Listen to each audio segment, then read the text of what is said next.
54, Eigel Fernández. Presente, ingeniero. Josabet. 55. Sí, presente. Okay. Presente, ingeniero. 55. Antonio. 56, Gonzalo. Presente, ingeniero. Ok. Bien, del 1 al 20. El 11, por favor, ingeniero. El 2, está el 2. 11. El 11. 11. Ya, el 11. El número Más 16, ingeniero. El número 4. El 16. 9 y el 16. ¿Qué más del 1 al 20? 4. El 4. ¿Y más del 1 al 20? El 4. Ya está el 4. Del 20 al 40. 28, ingeniero, por favor. El 28. Pérez, Noelia. El 30, por favor. El 30. Blanca, Pinto.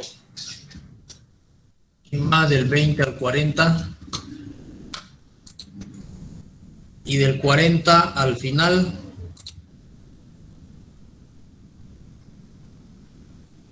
Del 40 al 56. 49, ingeniero. En el chat escribieron el 41. El 41. Solís Aide está ya. El 49. El 49 también. Ok, nadie más, ¿no? Muy bien. Ahora vamos a hablar de el tema de los accidentes en las carreteras, la seguridad en las carreteras. Ya. A ver, seguridad en las carreteras. Como hemos visto nosotros en el desarrollo de Santa Cruz de la Sierra, por ejemplo, es un buen ejemplo Santa Cruz en nuestros tiempos, porque se está viendo cómo se está dando el crecimiento exponencial, ¿no? No solamente de personas, sino también de vehículos, y con ello, obviamente, accidentes, ¿no? Entonces, Santa Cruz de la Sierra está creciendo de manera interesante, y en pocos años, estoy hablando yo de unos 10 años, a más tardar, se van a tener que dar las obras civiles, y no solamente las obras civiles, sino que se van a tener que implementar metodologías y sistemas que apalanquen un poco, que ayuden un poco a prevenir y evitar todo este tipo de congestionamiento, de accidentes y todas las cosas, ¿no? Entonces, bonitos tiempos se avecinan, creo yo, para nosotros los civiles, que estamos directamente relacionados con toda la toma de decisiones de todos los aspectos de crecimiento de una ciudad. Y les decía yo en alguna oportunidad, Santa Cruz se parece mucho a Miami. Uno tiene la misma sensación, digamos, estando en una u otra ciudad. Claro, Miami tiene un crecimiento ya muy por delante, ¿no? Pero esa es, yo creo, la dirección que tiene Santa Cruz. Entonces, para este tema de accidentes, hay metodologías que se han tenido que inventar debido a las necesidades, ¿no? No solamente para medir el grado de accidentalidad, sino también para tomar las medidas preventivas y correctivas de una vez determinado el motivo por el cual se ha producido el accidente. Porque muchas veces, por el mismo motivo, se producen muchos accidentes, y ahí es donde hay que tomar las medidas, ¿no? Entonces, a medida que se incrementan los vehículos que hacen uso de alguna o varias de las modalidades de sistemas de transporte por carretera. Ingeniero, buenas tardes. Disculpe, creo que no está compartiendo la pantalla. Ah, ¿no se está compartiendo? No. Ok, perdón. Ahorita lo compartimos. ¿Dónde estamos? Aquí.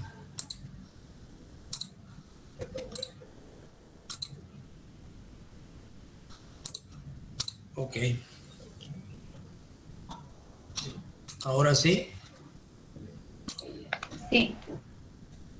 Gracias. Entonces, también aumenta el número de millas vehículos que son recorridas en diferentes localidades o secciones de las carreteras, ¿no?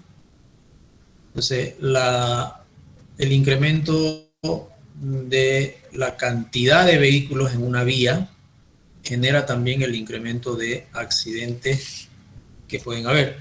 Los motivos son, pues, muchos, digamos, ¿no? Son muchos motivos que hay. Desde elementos distractivos que puedan haber al lado de la vía, ¿no? Hasta imprudencias, digamos, ¿no? De todo tipo. Entonces, eso hay que hacer un estudio, y esta parte de la asignatura da, digamos, algunas ideas, algunos parámetros de la realización de un estudio para esa situación, ¿no? Nos da a conocer que existen ya procedimientos, que no, obviamente no es el único, ¿no? Aspectos que intervienen en la seguridad del transporte: choques o accidentes. Los accidentes ocurren sin razón aparente, puede ser un aspecto, o simplemente ocurrió. Y los choques o siniestros implica que la colisión puede haberse evitado o minimizado su efecto, ¿no?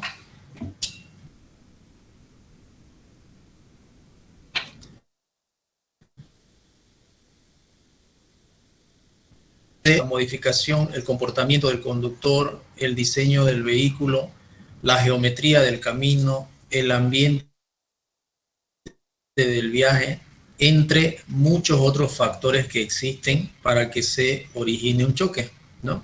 El comportamiento del conductor es muy frecuente en algunas sociedades, ¿no? Que los conductores tienen un comportamiento no adecuado. Muchas veces no solamente hay que saber conducir, sino que estar atento en lo que uno está haciendo en ese momento, ¿no? El diseño del vehículo también ha ocasionado muchos accidentes. En muchas ocasiones se ha tenido que discontinuar la producción de algunos vehículos que salieron con desperfectos en los frenos, en diferentes cosas, que han tenido que incluso pedir su devolución de vehículos, ¿no? La Volkswagen en el año 80 más o menos tuvo que hacer devolver sus vehículos que tenían desperfectos, ¿no? La geometría del camino también interviene en el tema de los accidentes, de los choques, de los siniestros. Y el ambiente en el viaje, por supuesto, es también un factor, ¿no? A veces en el viaje los pasajeros estresan al conductor, ¿no? Estresan de los pasajeros, ya sea de transporte público o de transporte privado, peor todavía en transporte privado, ¿no? Con mayor confianza los chicos se olvidan de que hay una persona que debería tener cierto grado de concentración en lo que está haciendo, y la distracción puede ser fatal, ¿no? ¿Cuál es la causa del siniestro en el transporte? En todos los casos surge la pregunta: ¿qué secuencia de eventos o circunstancias contribuyeron a la ocurrencia del accidente? Esta es la primera pregunta que se hace cuando resulta de que hubo un accidente en el kilómetro tanto, y a los pocos meses hubo otro accidente en el kilómetro tanto, y otros días más otro accidente en el mismo lugar.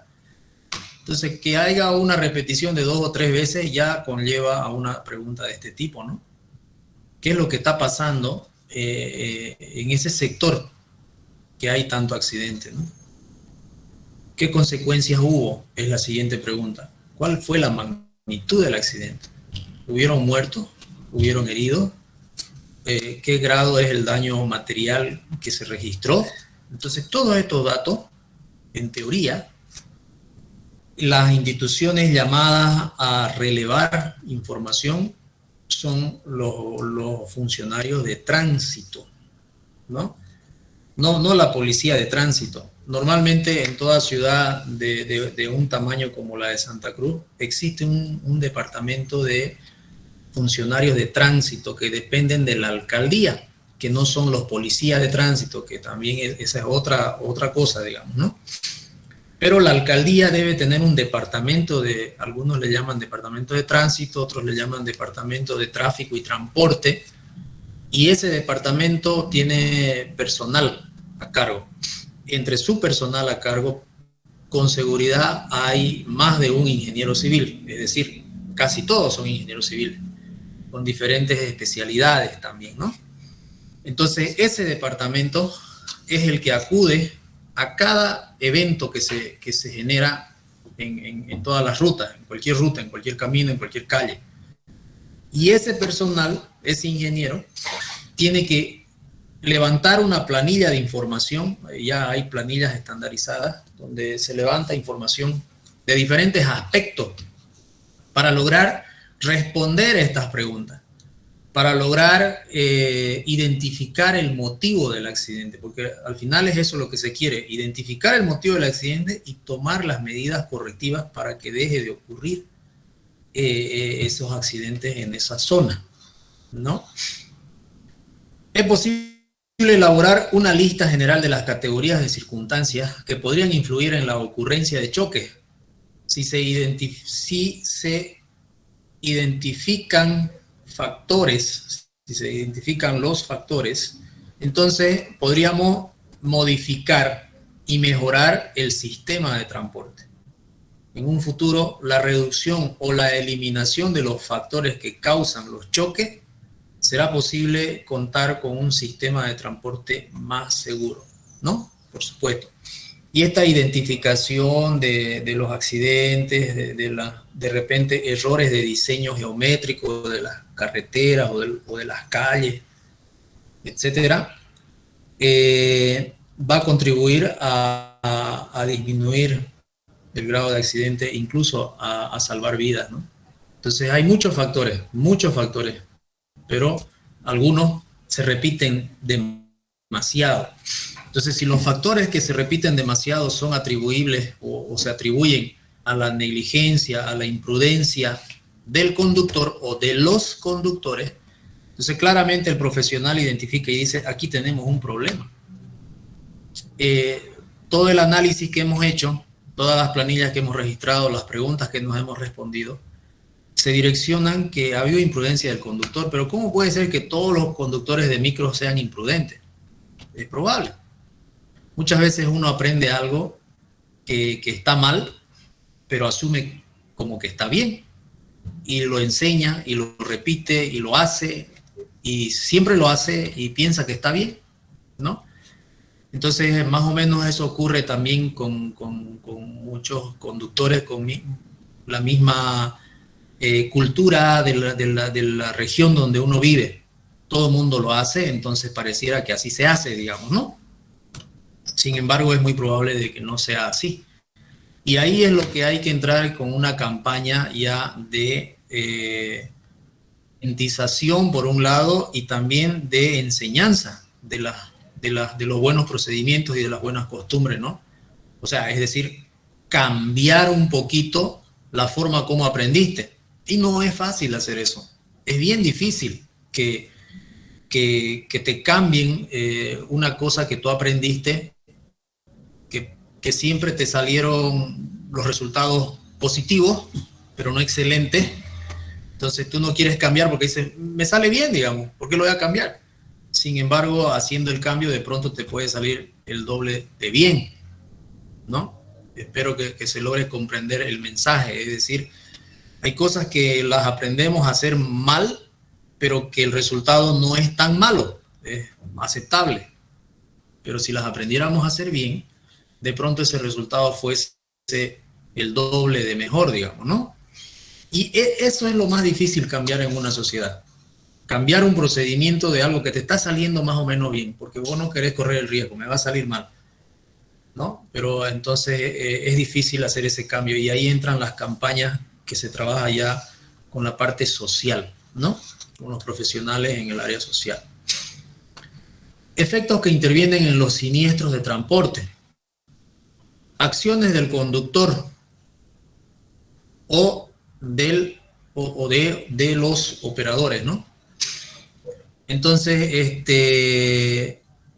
uno cuando está conduciendo un vehículo debe de saber de que su prioridad es conducir el vehículo.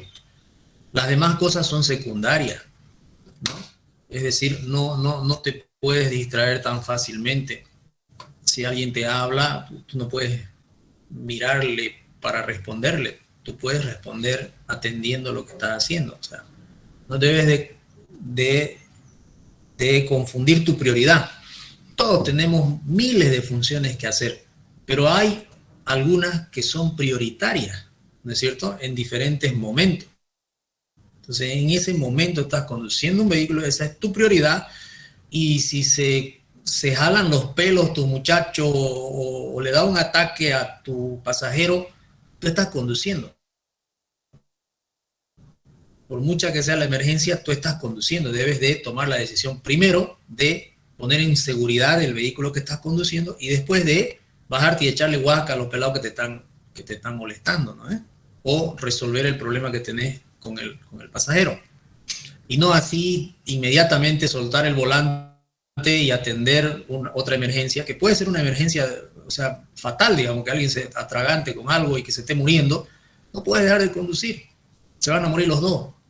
Tenés que poner en seguridad el vehículo y después atender esa emergencia.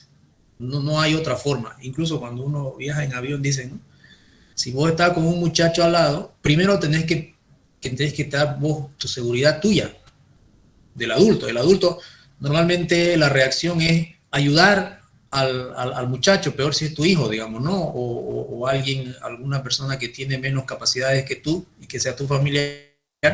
Lo primero que uno hace es tratar de solucionar el problema a él sin darse cuenta que lo prioritario es primero solucionar tu problema, o sea, es decir, ponerte el oxígeno en la cara y después le pones el oxígeno al muchacho. Porque en que le pongas el oxígeno al muchacho que está desesperado y que está manoteando, se van a pasar los segundos y de pronto vos te vas a quedar sin oxígeno. Y los dos se mueren, ¿no? Los dos se desmayan. Entonces, es algo natural que el ser humano quiera ayudar en una emergencia de manera inmediata al otro, sin tomar conciencia que primero debe ayudarse a él mismo y estar seguro de que va a poder atenderlo al otro, ¿no es cierto? Eso es lo prioritario. Y esos son los mensajes que uno los tiene que tener en claro, y también en las campañas que se realizan a estos sectores de poblaciones que hacen una acción mal hecha, de poderles cambiar, digamos, el chip, ¿no? Falta de atención en el camino, al no ceder el paso, la violación de los reglamentos de tránsito, provocan pues accidentes, ¿no? La violación de los reglamentos de tránsito. Vieron en la noticia hace unos 2 meses atrás, o más, 3 meses, tenía el semáforo en rojo, un conductor, una conductora, venía a una velocidad, no iba a 100 por hora, pero tampoco iba lento, en una avenida en el tercer anillo, donde está Infocal, ahí era. Quizás alguien lo vio. Se paró un micro en el semáforo que ya estaba por dar en rojo, primero estaba en verde. ¿Cómo era? A ver. No, ya estaba en rojo el semáforo. Iba a dar verde, le iba a dar verde. Se paró el micro, estaba parado el micro al lado de la acera, y en los otros carriles, al lado del micro, estaba el flujo de vehículos también parado, pero había un carril que estaba libre y venía una conductora a una velocidad determinada esperando que le dé el semáforo en verde. Y sus cálculos le fallaron porque ella pensó que cuando llegara al semáforo le iba a dar en verde y iba a pasar sin problema. Y una niña del lado del micro salió corriendo porque vio que el semáforo estaba en rojo para los vehículos y en verde para el cruce de peatonal. Y ella se apuró a cruzar la avenida antes de que les dé verde a los vehículos. Claro, la otra chica que venía manejando no la vio a la niña porque estaba el micro interrumpiendo la vista. La niña salió y corrió, estaba ella en verde, la niña, y vino el auto y se la llevó, pues, ¿no? Por delante. Tras que se la llevó por delante y el auto paró más adelante, recién el semáforo dio en verde. Entonces, esas situaciones es una violación a los reglamentos, ¿no? La conductora debió parar. Así no haya nadie pasando. Así esté solamente ella, debió parar en el semáforo en rojo. Estaba en rojo. Tenía que parar, ¿no? O mínimamente, o sea, percatarse, estar 100% seguro de que no había posibilidad alguna de que cruce un gato por esa avenida, ¿no? Entonces ella debió parar. Entonces hay situaciones que provocan muertes, accidentes, y eso es pues responsabilidad, puede tener cárcel, ya es un problema social, ¿no? Las características geométricas del camino también es un problema que se da en diferentes situaciones, en diferentes lugares, en diferentes sitios. En las carreteras deben diseñarse considerando una distancia visual adecuada a la velocidad de diseño. Entonces ustedes en carreteras han aprendido a diseñar en función a la velocidad de diseño los radios de curvatura, tanto horizontales como verticales. Entonces uno de los factores que determinan el radio de curvatura en una curva vertical es precisamente la distancia de visibilidad, ¿no? La distancia de visibilidad es importante a la hora de diseñar una curva vertical y a la hora de hacer las señalizaciones también, porque uno marca las señalizaciones horizontales y verticales en función a la velocidad de diseño que tiene esa vía.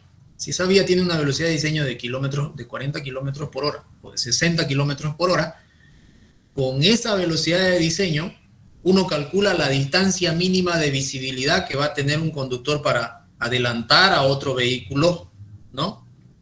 Y de esa manera marca las líneas, si van a ir dos amarillas, donde te dice prohibido adelantar, o si van a ir una amarilla segmentada, donde te dice podés adelantar pero con precaución, o si van a ir líneas blancas, donde te dice, ¿sabes qué? Adelantá tranquilo porque tenés una distancia de visibilidad muy amplia, ¿no? Entonces esos colores de las señalizaciones son parte de una vía, ¿no? De un diseño de carretera, no propiamente del diseño geométrico, pero la señalización es muy importante en la implementación de una vía.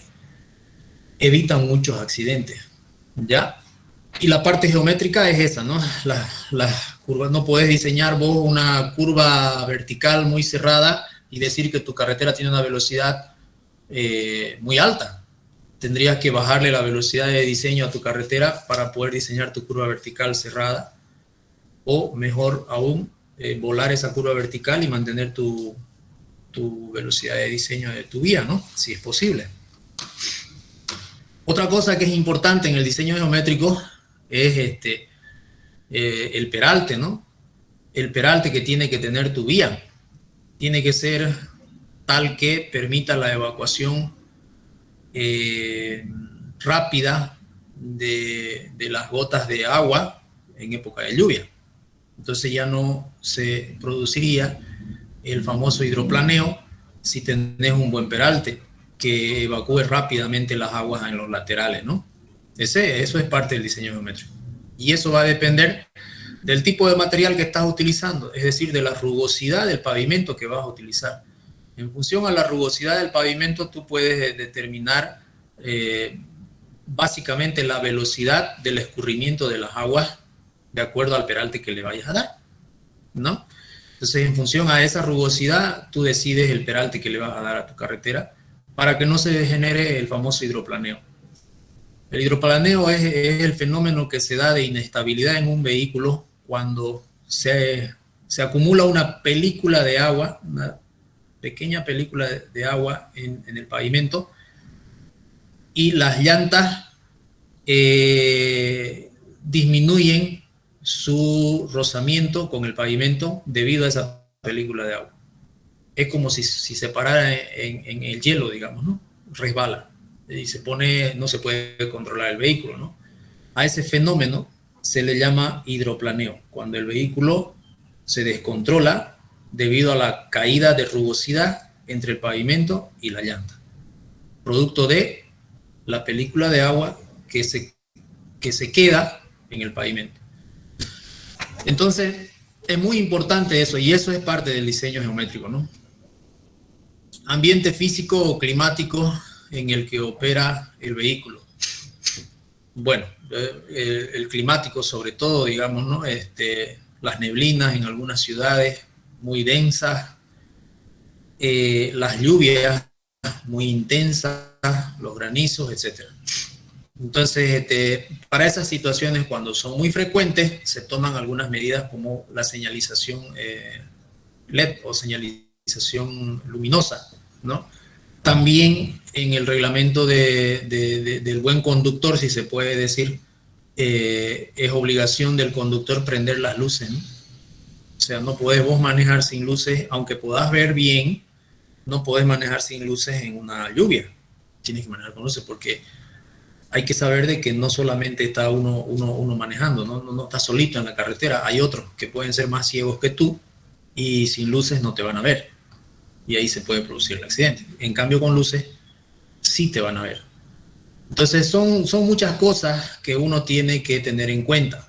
No perder el control, tratar de no manejar con celular en el oído, ¿no? Respetar las señalizaciones, no distraerse al volante. Algunos, ustedes ven, las mujeres hasta se maquillan manejando, digamos. Es increíble la falta de responsabilidad que tienen esas chicas, esas señoras que manejan y con las dos manos se están maquillando y están en marcha, ni siquiera en el semáforo, están en marcha, con las rodillas manejan el volante y están con las dos manos y el espejo ahí. Imagínense ustedes ese riesgo, son más peligrosas que el chofer de un micro. Eso.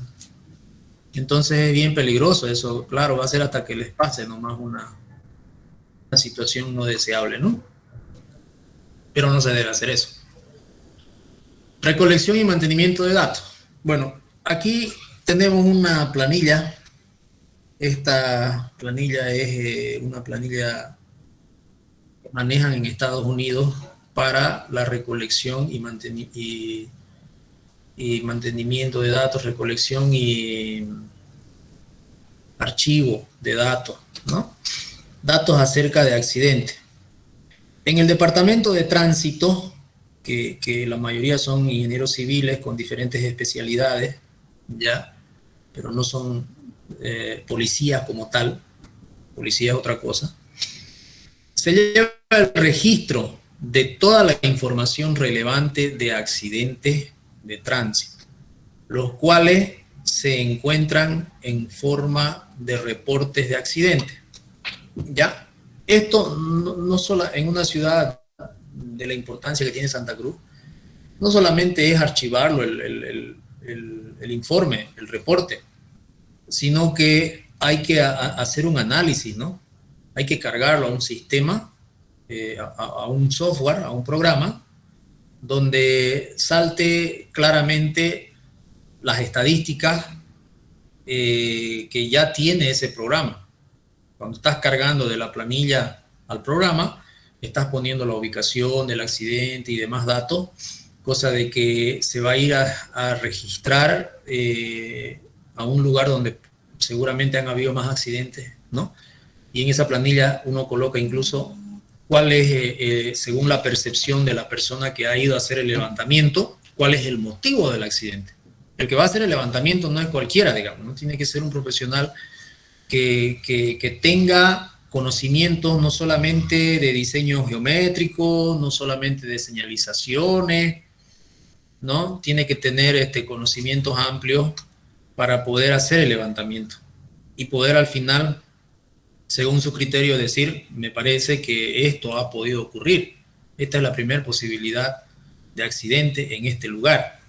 Y entonces la persona que está registrando los datos, que es otra persona, al leer esos reportes, le va a saltar en la máquina una montonera de otros accidentes en el mismo punto, si es que los hubiera. Y ahí él tiene que analizar y revisar de cada uno de ellos, ¿no? Hacer una evaluación de cada uno de ellos y probablemente coincida la impresión que tienen varios de ellos del motivo, del por qué el accidente. Y en ese momento esa persona debe de dar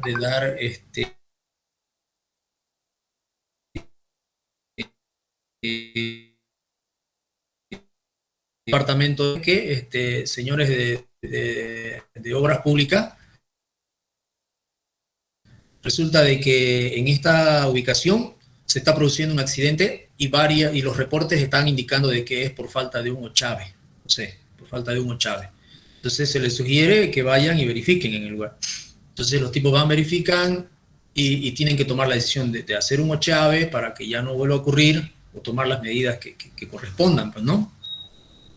O de pronto hay un elemento contundente ahí, como una piedra o un bloque de concreto. En el segundo anillo, avenida Canal Isuto, en el Colegio La Salle, en esa esquina antes habían canchas de tenis, pequeñas, mini tenis parece, no sé qué se llamará ese deporte, pero no eran de tenis tamaño normal, eran pequeñas, pero jugaban con raqueta. Y en esa esquina normalmente jugaban muchas mujeres, iban a jugar ahí. Y claro, estaban haciendo deporte y obviamente juegan pues con shorts y ¿qué le llaman eso? Que solo tapa lo de arriba, digamos, ¿no? No sé qué se llama eso. Pero la cosa es que habían accidentes en esa rotonda. Siempre habían accidentes en esa rotonda. Y entonces se hicieron las evaluaciones y en la prensa sacaron, estoy hablándoles del año más o menos, sería pues 93, por ahí, 1993. Y sacaron en la prensa de que el motivo era de que las mujeres estaban jugando ahí, los conductores miraban el juego y se olvidaban que estaban manejando, digamos, ¿no? Y ahí venía el otro y le daba y se chocaban. Entonces, de esa manera fue uno de los motivos más que hicieron cerrar eso. Lo cerraron.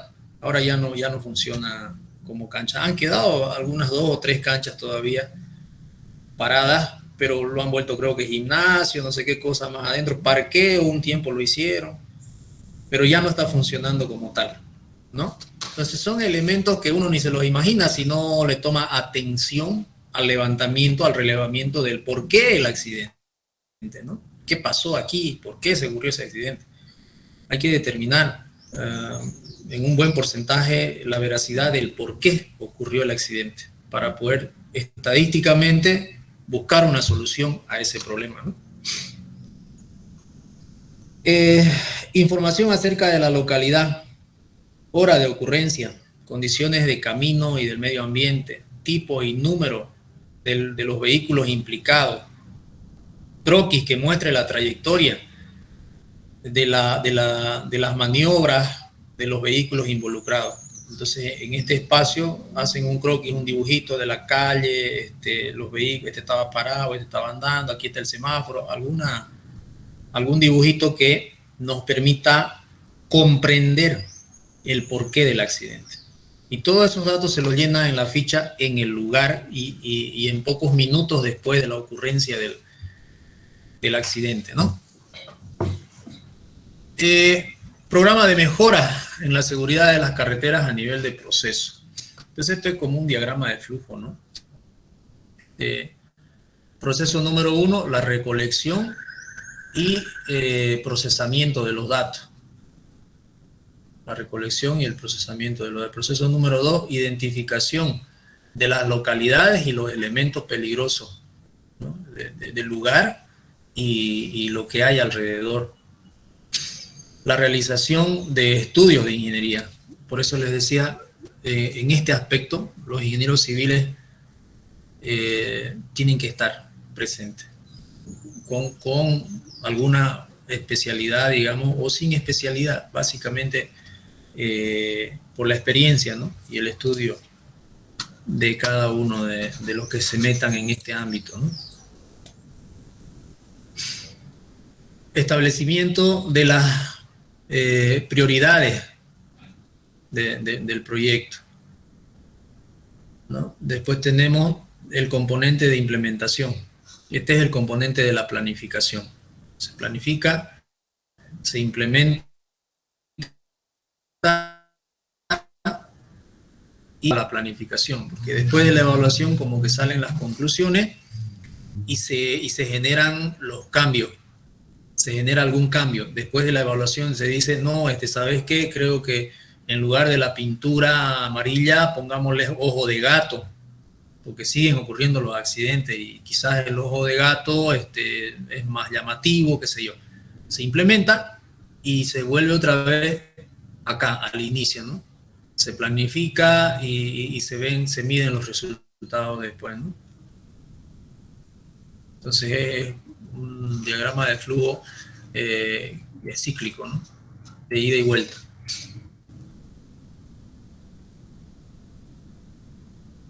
Alcanza para el almacenamiento de los datos de colisiones. Archivar manualmente y el uso de computadora. Bueno, el archivo manual es en ciudades pequeñas, ¿no? En poblaciones pequeñas. Es adecuado para áreas en las que el número total de accidentes es menor a 500 al año. Entonces, esta referencia, digamos, de este valor de 500 al año no ha sido alegremente establecido, digamos, ¿no? Entonces, se ha tenido que hacer un estudio, un análisis y determinar de que las que son menores a 500 se las puede manejar con archivos manuales. Pero las que ya son más de 500, entonces deben utilizarse computadoras para poder atenderlos y resolverlos, ¿no? Cuantificarlos, resolverlos, monitorearlos, porque ya son tantos que manualmente no se lo va a poder hacer, pues, ¿no? Estos diagramas presentan información ilustrada acerca de las colisiones en una localidad determinada. Se emplean diferentes símbolos para representar distintos tipos de maniobras y de accidentes, así como la gravedad del suceso. Todos estos diagramas y formatos están en este libro de Nicholas Garber, que lo tienen ustedes en digital, ¿no? Están ahí, de ahí se los ha sacado, digamos. Ahí están los detalles.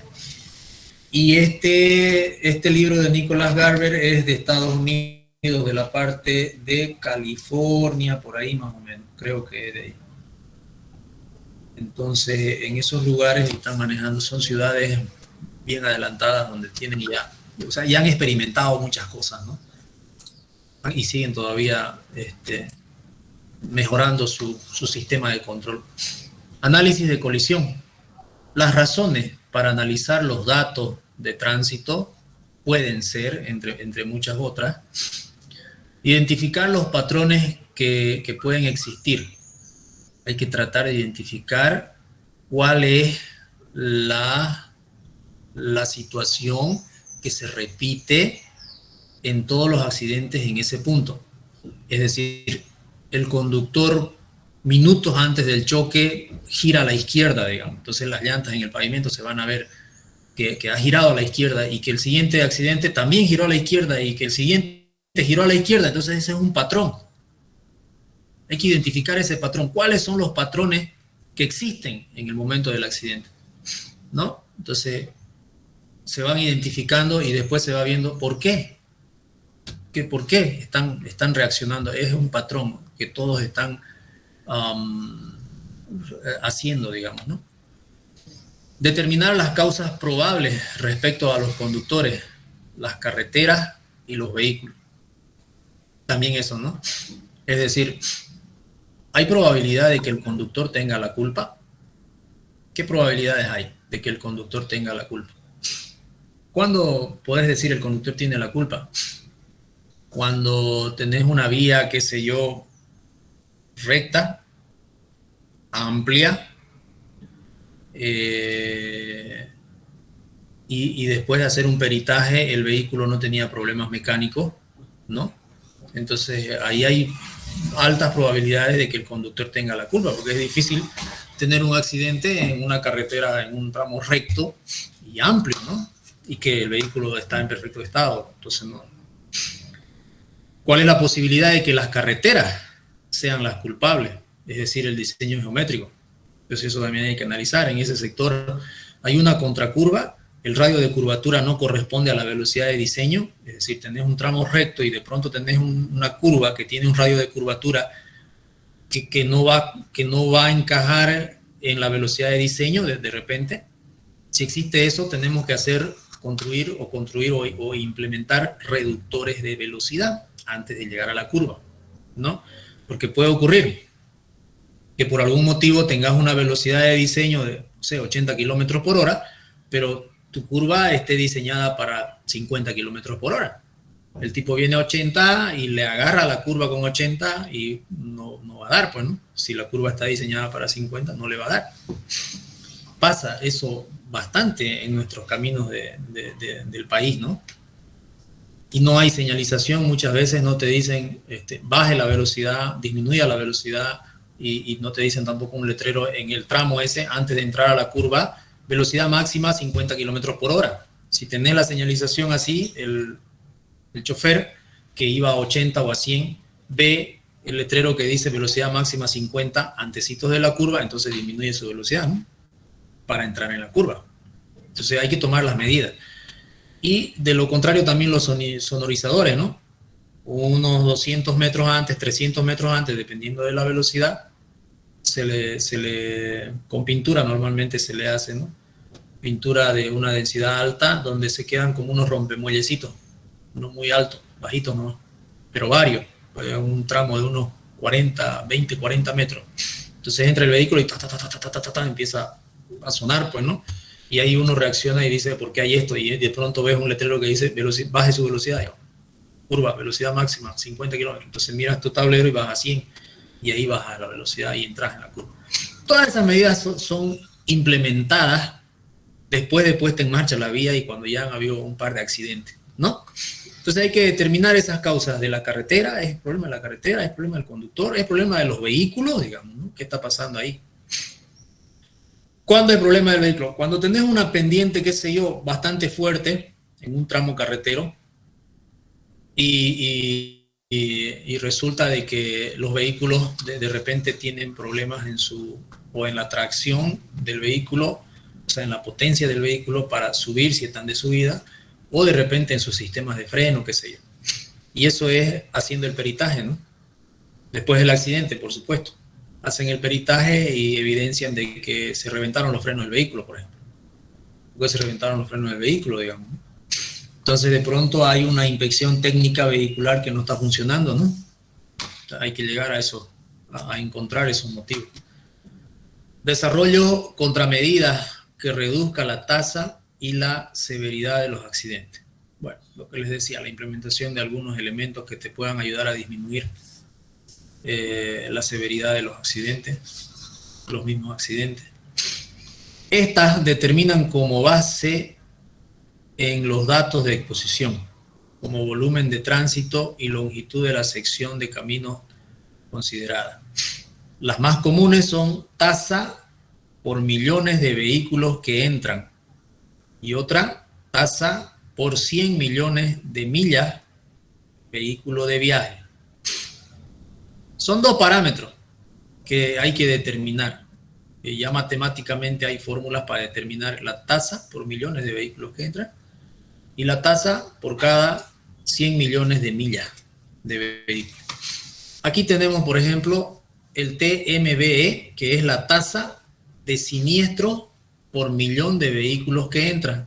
Así se simboliza. La tasa de siniestro por millón de vehículos que entran. Número de accidentes por millones de vehículos que entra a la localidad analizada durante el periodo de estudio. Entonces, podemos nosotros determinar con esta fórmula empírica tasa de siniestro por cada millón de vehículos que entra a una zona donde se generan los accidentes, ¿no? A es el número de siniestros, 6 siniestros, 20 siniestros, 100 siniestros al año, ocurren en un año en esa localidad. El número de siniestros por año, ¿ya? Y B, dentilabial, tránsito diario promedio. Es el tránsito, esto solamente se obtiene aforando, ¿no? O sea, hay que aforar y encontrar el tránsito diario promedio. ¿Ok? Entonces aquí un ejemplito que también ha sido sacado del Garber, de Nicolás Garber. Dice: el número de todos los residentes registrados durante un año en una intersección fue, de todos los accidentes, perdón, fue de 23. Y el volumen promedio para los automóviles que entran por todos los accesos en 24 horas, el volumen promedio, el volumen diario, fue de 6.500. Se aforó y se tiene 6.500 vehículos que entran en ese lugar. Determine la tasa de siniestro por millón de vehículos que entran.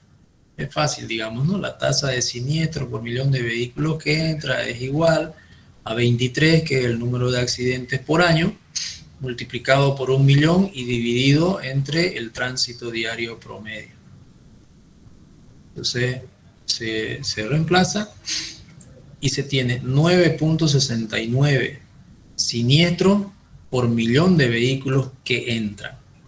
9.69 siniestros por cada millón de vehículos que entran en esa zona, ¿no? Entonces ese valor en este ejemplo es bajo, ¿no? Puede ser mucho mayor. Y este de acá es el número de accidentes por cada 100 millones de millas vehículos. Algo similar. Solamente que aquí ya es otro el valor numérico, ¿no? A es el número de siniestro total, ¿no? Por tipo en la localidad. Y MBB son las millas, vehículos de viaje durante el periodo dado. Tránsito promedio diario por el número de días en el periodo de estudio y por la longitud del camino en millas. Esta fórmula es, bueno, si vos lo pones en kilómetros te va a salir en kilómetros, ¿no? Y hay un ejemplito de la misma forma, digamos, para reemplazar los datos y determinar el número de siniestros o el número de accidentes por cada 100 millones de millas.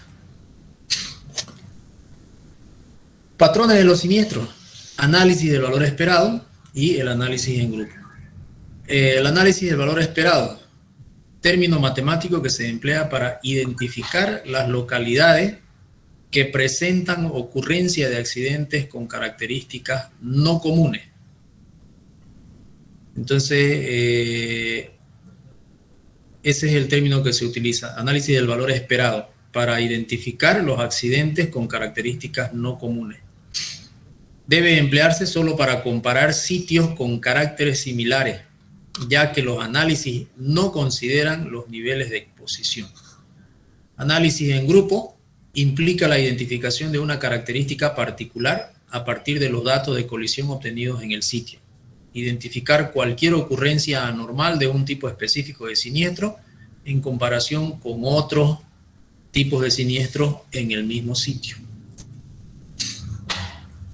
El análisis del valor esperado. Se considera que la localidad con valores mayores que el valor esperado sobrerepresentan el tipo específico del siniestro.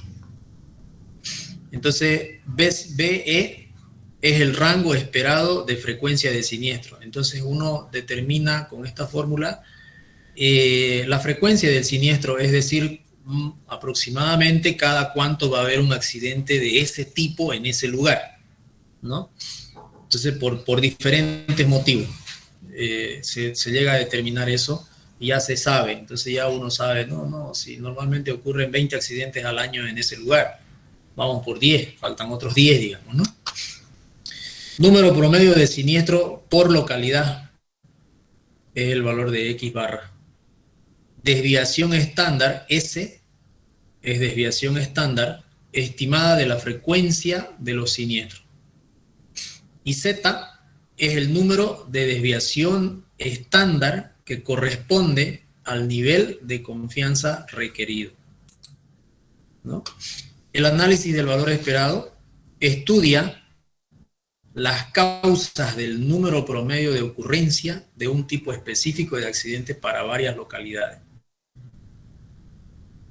Con carácter de tránsito y geometrías similares, este promedio, que se ajusta para un nivel dado de confianza, indica el valor promedio esperado para el tipo específico de siniestro.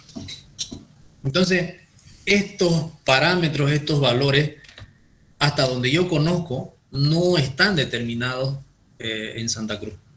No conozco yo que te digan, en la Banzer, en la avenida Banzer, del segundo al octavo anillo, tenemos un rango esperado de frecuencia de siniestro de tanto.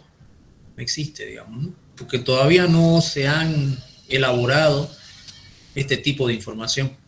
Es más, ni siquiera tenemos un aforo continuo en todo el tráfico de Santa Cruz, digamos, ¿no? En todos los puntos, como lo tienen otras ciudades avanzadas, ¿no? Ni tan avanzadas, digamos. Por ejemplo, Medellín no es una ciudad avanzada, ni siquiera más grande que Santa Cruz, digamos. Santa Cruz es enorme.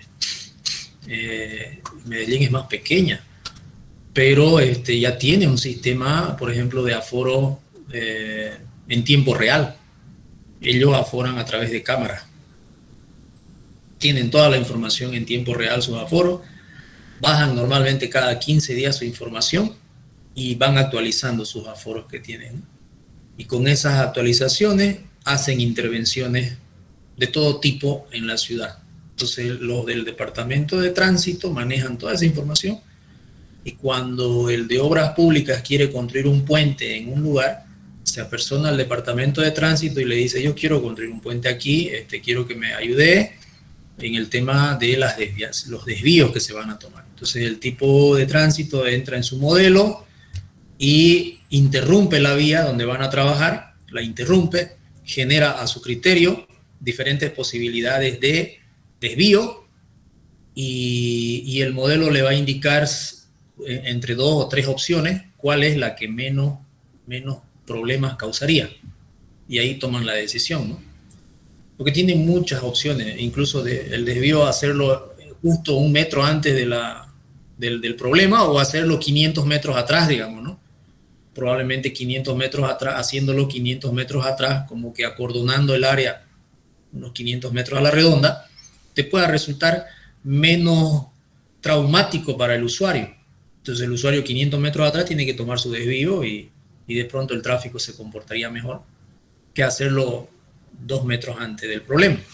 Pero eso solo se va a saber con un modelo, ¿no? Con un modelo donde vos ya tenés tus aforos, vos ya sabés que a las 12 del día pasan 1000 vehículos por ahí, que a las 3 de la tarde pasan solamente 100, ya sabés cuántos vehículos pasan en todo el momento, todo el tiempo. Incluso podés hacer desvíos, diferentes desvíos en función a la hora. Vos podés decir, a las 5 de la tarde se va a desviar 500 metros atrás, pero hasta las 7 de la noche, y después de las 7 de la noche se va a desviar en el punto, 2 metros antes.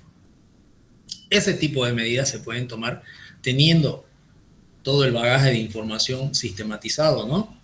Y no se generaría complicaciones para el usuario, para los vecinos. ¿Hasta qué hora de la clase, chicos? Creo que ya, ¿no? Un ratito más. A ver, métodos para reducir los datos del siniestro.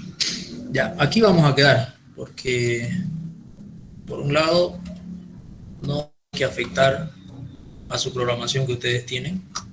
Seguramente tienen otras materias también. Ya, no sé si tienen alguna pregunta, algún comentario al respecto.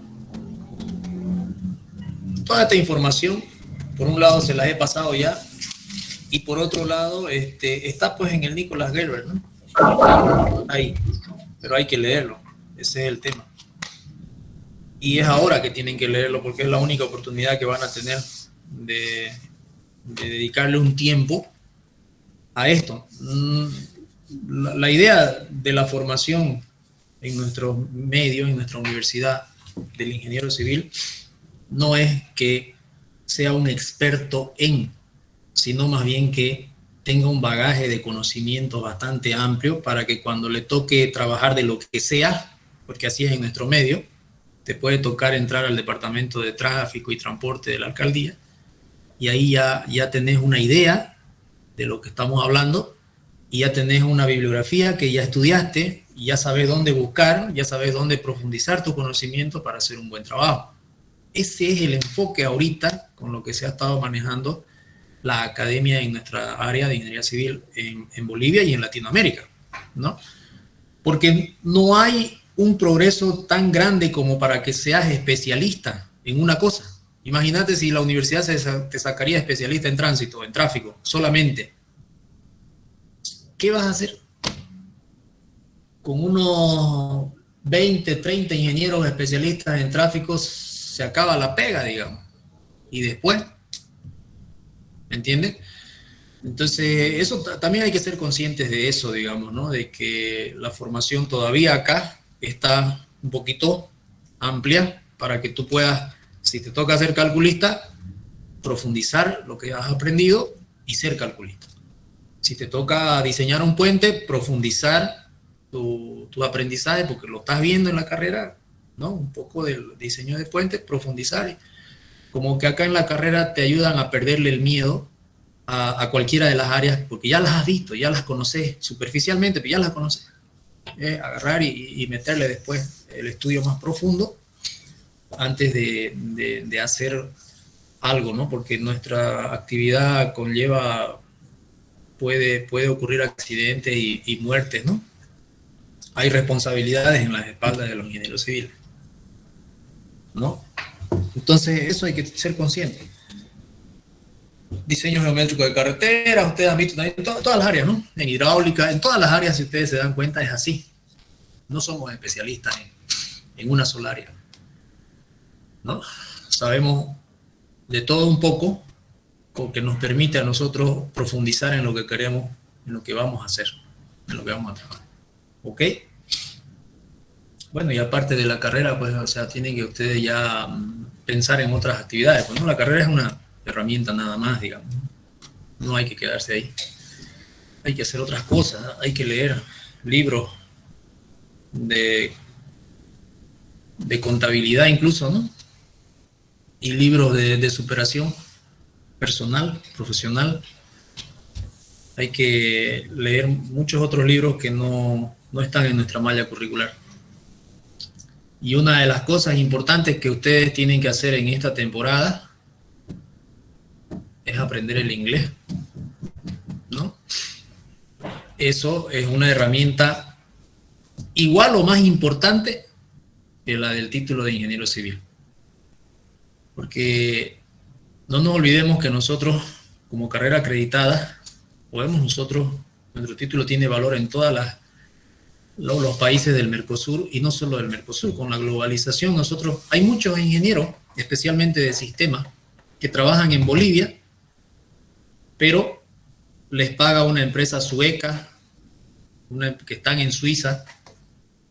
El tipo trabaja en su casa, la empresa está instalada en Suiza y le pagan desde allá, ¿no? Francia, Alemania, Estados Unidos, les pagan desde allá.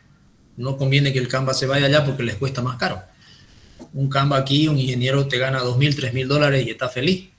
Allá ese mismo ingeniero con los mismos conocimientos les va a costar a ellos $10,000, $15,000.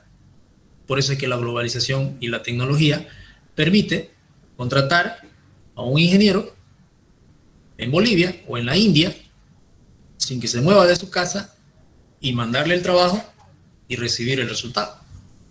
Y eso solamente va a ser posible para ustedes hablando inglés. Porque en Francia, en Alemania, en Suiza, aparte de hablar su idioma nativo, que es el francés o el alemán, hablan el inglés, ¿no? Entonces, si ustedes no hablan francés, no hablan alemán, no hablan otro idioma, hasta el chino pues habla inglés, ¿no? Hasta los chinos hablan inglés. Entonces, el inglés es el idioma universal científicamente, o sea, el idioma científico universal es el inglés. No hay otro, es el primero, es el principal. Todos los demás idiomas tienen que aprender inglés para publicar sus artículos, sus investigaciones en inglés. Y después recién se publica en otro idioma. después de 3 años, después de 5 años. Entonces el inglés, por donde ustedes lo vean, es importante.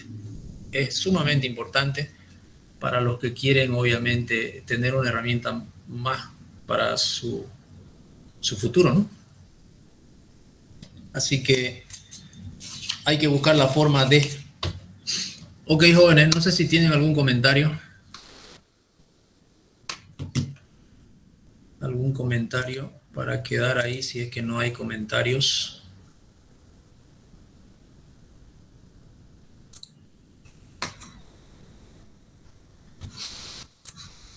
Métodos para reducir los datos de los siniestros. Ahí vamos a quedar. Muy bien, chicos, si no hay preguntas ni comentarios, vamos a quedar ahí. No se olviden que en un par de semanas estaríamos entrando al examen parcial, ¿ya? De todo lo que estamos avanzando. Va a ser el primer examen parcial. Ya, muy bien, chicos, nos vemos en la siguiente clase. Hasta luego, ingeniero. Listo, ingeniero. Ya, bueno, chao, se cuidan.